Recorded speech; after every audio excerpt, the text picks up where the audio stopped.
உதவி பொறியாளர் அரசு ஊழியர்கள் சொத்துக்கள் கடன்கள் தனிப்பட்ட விவரங்கள் அல்ல என்று உயர்நீதிமன்றம் கருத்து தெரிவித்திருக்கிறது. இது குறித்த கூடுதல் விவரங்களோடு இணைகிறார் நமது செய்தியாளர் மதன். மதன், தற்போது நீதிமன்றம் என்னென்ன கருத்து தெரிவித்திருக்கிறது, விவரங்கள்? கிருஷ்ணகிரி மாவட்டம் நீர்வளத்துறை உதவி பொறியாளர் பணியாற்றி வருவதுதான் காளிபிரியன். இவருடைய சொத்துக்கள் கடன்கள் உள்ளிட்ட விவரங்களை கேட்டு கிருஷ்ணகிரி மாவட்டம் திம்மபுரம் கிராமத்தை சேர்ந்த ஸ்ரீனிவாசன் என்பவர் தகவல் உரிமை சட்டத்திற்கு விண்ணப்பித்திருந்தார்.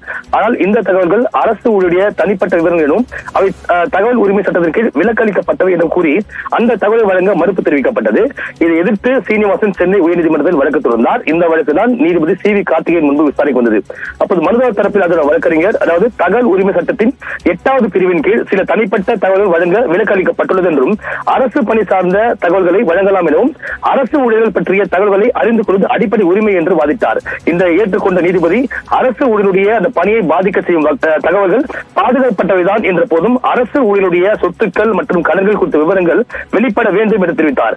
அவை பொதுமக்கள் பரிசீலிலிருந்து பாதுகாக்க முடியாது என்று தெரிவித்துள்ளார். அதே போல இந்த சொத்துக்கள் மற்றும் கடன்கள் குறித்த விவரங்கள் தனிப்பட்ட விவரங்கள் அல்ல என்று தெரிவித்த நீதிபதி இந்த தகவல்களை வழங்க மறுத்து பிறப்பிக்கப்பட்ட உத்தரவை ரத்து செய்தும் தற்போது உத்தரவு பிறப்பித்துள்ளார். மேலும் இந்த ஒரு மனு தொடர்பாக 2 மாதங்களில் பரிசீலித்து அந்த தகவல்கள் வழங்க வேண்டும் என்றும் தற்போது ஒரு உத்தரவு பிறப்பிக்கப்பட்டுள்ளது. விவரங்களுக்கு நன்றி மதன்.